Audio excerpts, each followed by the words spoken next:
എന്താണ് computer vision syndrome അഥവാ ഡിജിറ്റലൈസിംഗ്? Hi, എൻ്റെ പേര് അഞ്ജന സന്തോഷ്. ഞാൻ doctor NSD Raju Sai hospital and research സെന്ററിലെ സീനിയർ ഒപ്റ്റോമെട്രിസ്റ്റ് ആയിട്ട് വർക്ക് ചെയ്യുന്നു.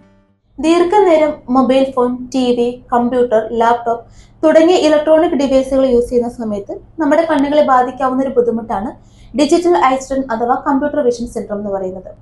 തലവേദന, കാഴ്ചമങ്ങൽ, കണ്ണിനുണ്ടാകുന്ന ചുവപ്പ്, വരൾച്ച അഥവാ ഡ്രൈനസ് എന്നിവയാണ് പൊതുവെ രോഗികളിൽ കണ്ടുവരുന്ന ലക്ഷണങ്ങൾ. ഇവ തടയുവാനായിട്ട് നമുക്ക് തന്നെ പ്രാവർത്തികമാക്കാവുന്ന ഒരു കാര്യമാണ് 20-20-20 റൂൾ എന്ന് പറയുന്നത്.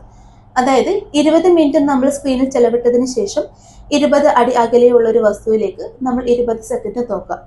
അതോടൊപ്പം തന്നെ നമ്മൾ സ്ക്രീനിൽ ചെലവിടുന്ന സമയത്ത് സ്ക്രീനിന്റെ ബ്രൈറ്റ്നസ് ക്രമാതീതമായി കുറച്ച് ഉപയോഗിക്കുന്നതും, അതോടൊപ്പം തന്നെ ഇടയ്ക്കിടയ്ക്ക് കണ്ണുകൾ അടച്ചു തുറക്കുന്നതും, ഇടവേളകൾ എടുത്ത് നമ്മൾ കമ്പ്യൂട്ടർ അഥവാ ലാപ്ടോപ്പ് ഉപയോഗിക്കുന്നതും ഒരു പരിധി വരെ നമുക്ക് കമ്പ്യൂട്ടർ വിഷൻ സിൻഡ്രോത്തിനെ തടയാൻ സാധിക്കുന്നതായിരിക്കും.